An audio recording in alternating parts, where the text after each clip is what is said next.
검찰이 명태균 씨를 조사하는 가운데 공천 개입 의혹과 관련해 윤 대통령 부부까지 수사 범위가 확대될지도 관심입니다. 어떤 쟁점이 예상되는지 권준수 기자가 보도합니다.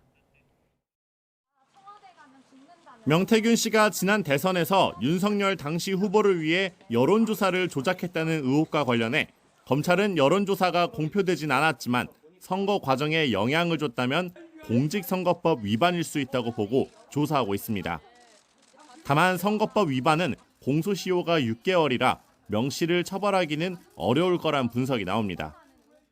그런데 윤 대통령은 임기 중 불소추 특권에 따라 공소시효가 멈춘 상태라 임기가 끝나는 2027년 5월부터 남은 공소시효 4개월이 적용됩니다.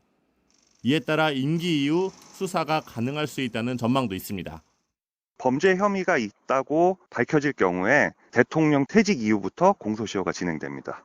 대통령의 부인은 대통령이 아니기 때문에 헌법상 불소추 특권의 적용 대상이 아닙니다. 공천 개입 의혹과 관련해서는 최근 공개된 명 씨와 윤 대통령의 전화통화 당시 당선인 신분이었던 윤 대통령이 공무원에 해당하는지도 쟁점이 될 것으로 보입니다. 정치적 중립을 지켜야 하는 공무원이 지위를 이용해 선거에 영향을 미쳤다면 공소시효 10년을 적용하기 때문입니다. 누구를 공천을 주라 이런 얘기는 해본 적이 없습니다. 그렇게 사실 얘기할 수도 있죠.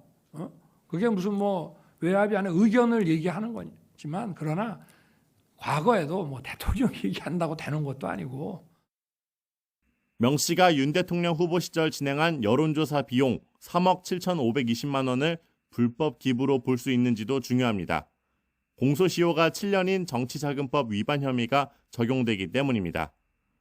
김영선 전 국민의힘 의원의 보궐선거 공천 대가로 여론조사를 제공한 거라면 뇌물죄를 적용해야 한다는 주장도 나오는 가운데 윤 대통령은 대국민 담화에서 명 씨와 관련해 부적절한 일을 한 것도 없고 또 감출 것도 없다고 강조했습니다. YTN 권준수입니다.